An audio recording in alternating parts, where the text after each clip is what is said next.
be discussing the effects of the treaties that ended World War I on Germany and Britain by Abby, Emily, and Alli.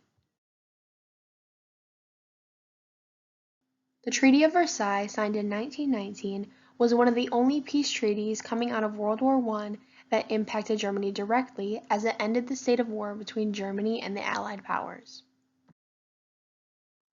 Because Germany was seemingly the main cause of World War I, its position on the Treaty of Versailles was not good.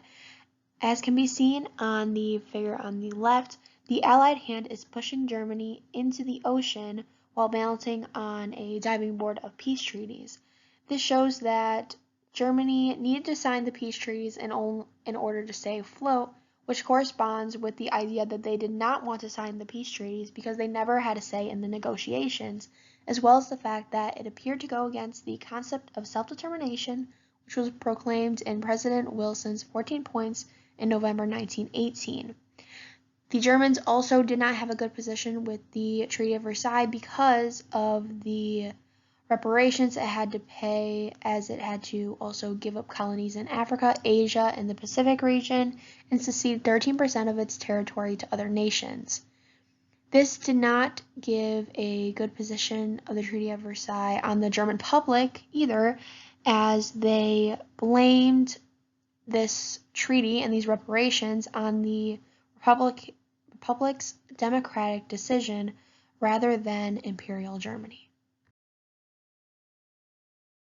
Next, I will be talking about the political impacts of the Treaty of Versailles onto Germany. So in the short term, Germany became an outcast in international politics and were excluded from the League of Nations, making them out of the loop on issues countries already knew about. And in the long term, as seen on the figure on the right, the treaty became a persecutor of the rise of Hitler in World War II. This is because, like I mentioned in the last slide, the German public blamed the Republic democratic decision makers for the Treaty of Versailles and the loss of World War I rather than Imperial Germany. This loss of trust between the German public and the government made them open to have more leaders and a different type of government, which is where the Hitler Party comes in. Now I will talk about the social impact of the Treaty of Versailles onto Germany. So in the short term, it deprived German citizens of their pride because Germany was being blamed for these wars, and they did not feel as proud to be German and to live in Germany as they had before. Another impact was that there were huge public protests. There were especially large protests on July 28th in 1919 when the treaty was being signed, where tens of thousands of people were in the biggest cities in Germany. There also grew a tension between the people who wanted to sign it versus the people who didn't, creating a bigger break in the country overall. In the long term, a section of Germany's land was given to Poland to give them access to the Baltic Sea. This was called the Polish Corridor, which you can see on the figure on the right where it's labeled Corridor, which separated Germany and East Prussia. This was significant because it divided a same race and culture society, and it caused major social problems because various ethnic groups were forced to mix. Versailles have political and social impacts, but it had economic impacts as well.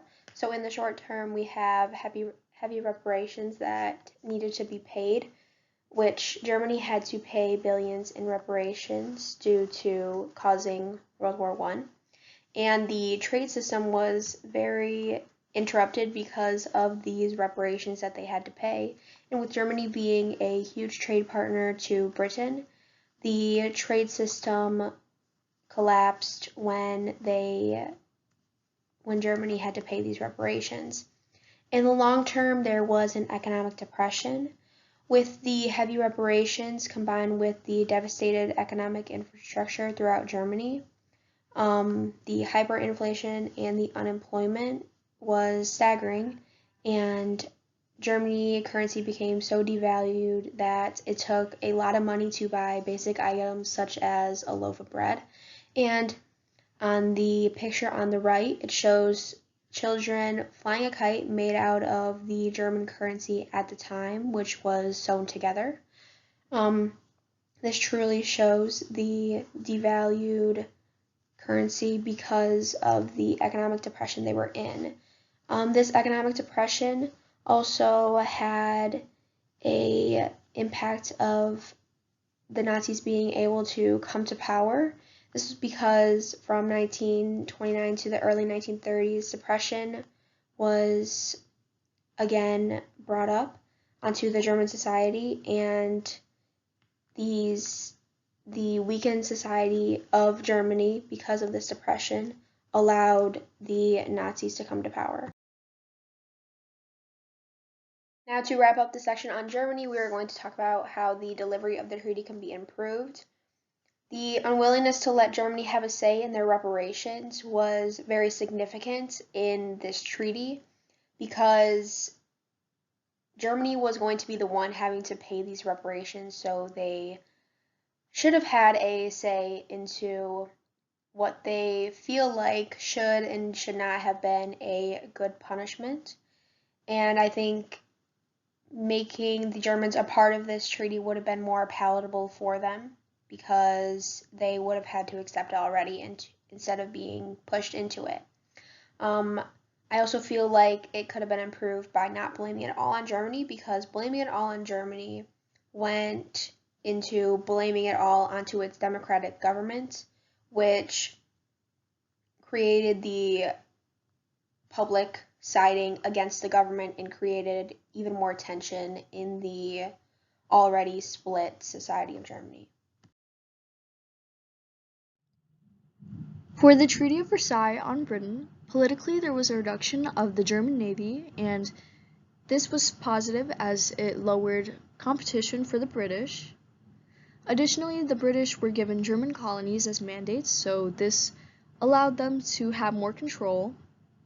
Socially, the people wanted just peace, and this was positive because the people had a united view on not wanting similar events like World War I to be repeated, and this was just generally a good mindset.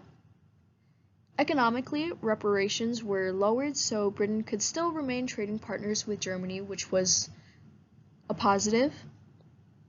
On the other hand, socially, the Treaty of Versailles furthered the public's harsh view of Germany, and overall there were a lot more positives than negative impacts, and this is significant as you can see in the political cartoon because it's as if the peace terms were forced upon Germany, and countries like Britain held Germany down and forced them to take these peace terms because it would affect them more positively than it would affect Germany. For the Treaty of Neuilly on Britain, because the treaty was not really focused on Britain and more focused on Bulgaria and its territory, there weren't many positive or negative impacts, but politically, Bulgaria recognized the protectorate on Egypt by Great Britain, and additionally, some of the peace terms were enforced by the Inter-Allied Commission with representatives from the British Empire, so this was also a positive impact. And below is just an image of the territory detached from Bulgaria, again, not really having much to do with Great Britain, but still affecting them in small ways.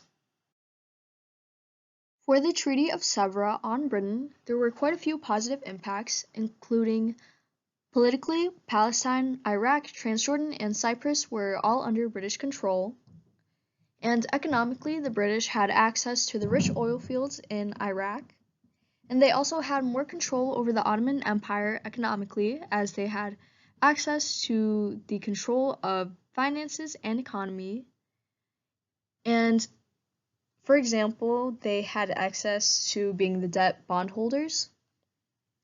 And in the map below, you can see some of the land that the British gained from this treaty, and You can see that as the British zone is in red.